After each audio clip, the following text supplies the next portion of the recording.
That is right. Get woke, go broke. Another SJW video game outlet folds. This time it is Waypoint, folding into parent company Vice.com. But to spin this as anything but a complete victory for the normal gamer would be absurd. Smash that like button to commence the crab song.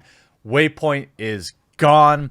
That's right. Now you might be saying to yourself, who is Waypoint? Well, they cover a lot of social justice issues in video games, but you might remember them. You might remember them from famously selling a ton of copies of Kingdom Come Deliverance after writing this article and attempting to ruin an original creator's life by saying, we haven't covered Kingdom Come Deliverance. Let's talk about why. This is, of course, Patrick Klepek.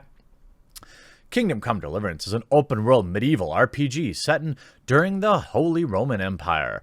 Launched earlier this week, and is already an enormous hit. Waypoint hasn't written about the game yet, except you're writing about it right now, particularly because we've struggled over how to cover a game whose creative director has both publicly and forcefully supported GG and made highly questionable statements about the game's historical accuracy regarding the representation of people of color. Maybe we shouldn't cover it all. On the podcast, Austin, Patrick, and Danielle decided it was time to have a public conversation. Okay, well, that's great. I mean, you have a guy like this. I am the SJW destroyer of games, Patrick Klepek.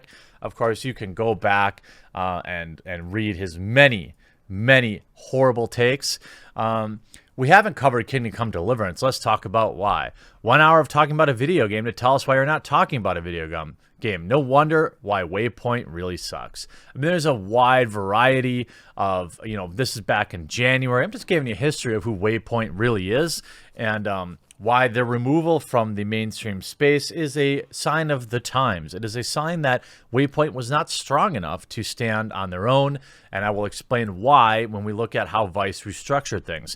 Back in 2017, Vice Waypoint is a video game arm of the online game site website Vice. The media publication has about 3,000 staff across multiple departments, covering all manner of topics. They recently laid off 2% of their staff, according to Variety, which affected 60 layoffs on Friday. One of those laid off was associate editor Mike Driver from Vice's gaming portal Waypoint.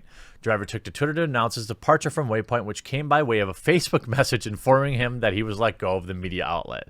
Brutal.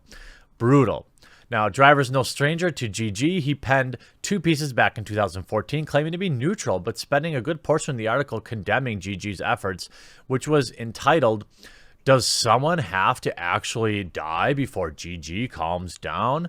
That was published on October 14th, 2014. So, I mean, this company has a rich history of, being on the anti-gamer side and on the corporate chill side. As of today, on One Angry Gamer wrote another article, a good one, that said, Waypoint broadly and Tonic folded into Vice following investment from George Soros. That's correct. Vice Union announced that Waypoint, Broadly, and Tonic were all being folded into the main Vice website, and that will tell you that they could not exist on their own. If they were doing fine on their own, why would you do this restructure? The subdomain would no longer exist, and some of the staff were let go from the verticals, but details remain sketchy. This comes shortly after securing $250 million in debt from investment firm 23 Capital, along with financing from George Soros Fund Management. Vice Union rolled out the news late in the morning on May 6th via a tweet indicating that during these, quote, challenging times, they needed to make some structural changes to the business. They noted that Tonic, Broadly, and the video game section Waypoint would all be folded under the main Vice website, while Noisy Music, Munchies, and Motherboard will continue to operate as their web portal. See, that is the important differentiator here. If it was just like a strategic decision, we're going to put all of our eggs in one basket, so to speak, okay.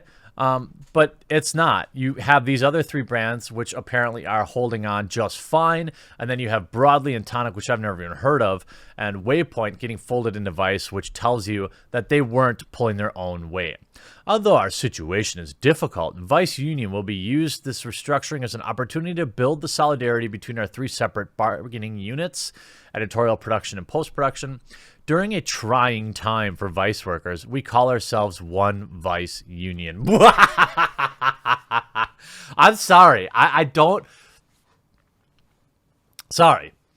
I don't celebrate people losing their jobs, but I do celebrate when companies decide to go against the consumer and try to push a narrative. I need $250 million from people like George Soros to continue operating.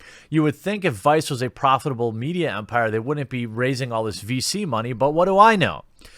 Over the new games section, which is located under Vice.com, Editor-in-Chief Austin Walker says that the staff is still intact and will continue to produce the content they've been producing.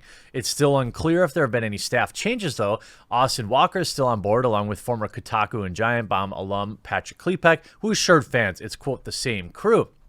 The rest of social media, however, is eerily silent about the changing of the guard at Waypoint in particular, and actually warned their own community against asking about this very topic in their forums. There is a post from the moderators that reads, "Do not speculate on the hires, personal lives, or staff personalities of this or any other site. Remember, this is a person's livelihood. Their personal lives are not content." And I would agree with that. Until it is. We know the speculation comes from a place of wanting the best for staff members, not me. But this kind of speculation can easily veer into uncomfortable, intrusive, and unhelpful territory. Furthermore, it is likely that the articles will start to show up on Vice.com/games. 28 written by freelancers you're not familiar with. See, they're going the freelancer outlet because they can't afford to keep staff writers, which is fine. I mean, exclusivelygames.com only uses freelancers. Why would I have too many staff writers? That's just not how businesses survive these days. But it's interesting to see Vice not be able to do it. The fact that they've added 28 freelancers probably means they've cut staff. Here he goes on to say that likely means people will get cut. We know for sure that some staff were already let go from broadly, courtesy of a tweet from Diane Turgi, which stated that some of the staff was moving over to the new section of Vice. That means not all of the staff. So I'm certain that there will be people laid off. And I don't, look, not everybody that worked at Waypoint was probably an insufferable SJW. Not everybody that worked at Waypoint was more concerned with narrative than gaming or the customer. But the ones that I know of were. But those seem to be the ones that are still employed. Isn't that funny how that works? These are the people that remain employed while probably the good, just regular folks who want to cover video game topics are probably the ones that got cut. That's, of course, just my speculation.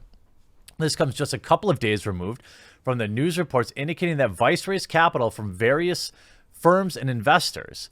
The real news, however, is that $250 million in debt from investment was heading up by none other than billionaire globalist George Soros, according to The Hollywood Reporter. Back in February 2019, Vice had to lay off 10% of its workforce amid declining ad revenue and ineffective monetization. Now, this $250 million investment probably buys them less time than you think for a company that's as huge and bloated as Vice. And when you see companies folding into themselves, this is a restructure, and maybe it means they last longer. I don't think Vice is going anywhere, but certainly many offshoots are likely to fall by the wayside. Given this shift, it does not sound like everyone's jobs at Vice will be safe in the near future. We'll have to see how that turns out. Given how Waypoint has established an anti-gaming bent in their coverage, catering to social justice warriors, even refusing to review real games like Kingdom Come Deliverance because the developers rebuffed the notion to pretend that their testicular extremities were ovaries and held firm to the original creative version. Nevertheless, this news about Vice folding in its vertical, in on its verticals under one umbrella, I can't help but to think deeply about a catchphrase that has something to do with waking up and losing money. I believe he's thinking of the get woke, go broke. I mean, it's interesting, but I think it's pretty clear that you want to see that, what does this mean for our coverage of games? That we're going to continue the work we started years ago. A few days after we launched in 2016, I set out to explain what we wanted to build in a letter to our burgeoning community. Yeah, not sorry to see you go, Waypoint. You will be lost. You will be moved into obscurity. Now, the fact that your articles will be published on Vice might provide a little more credibility to those not in the know.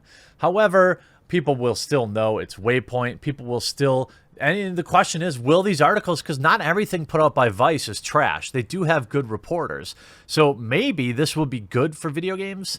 I think if they add, I don't know, any integrity at all into the reporting, that would be pretty good. But I'm not optimistic, but that's okay. Just another worthless, virtue signaling, fake game news reporting website folding, and we all get to point and laugh. Hope you enjoyed this video. We'll talk to you again real soon.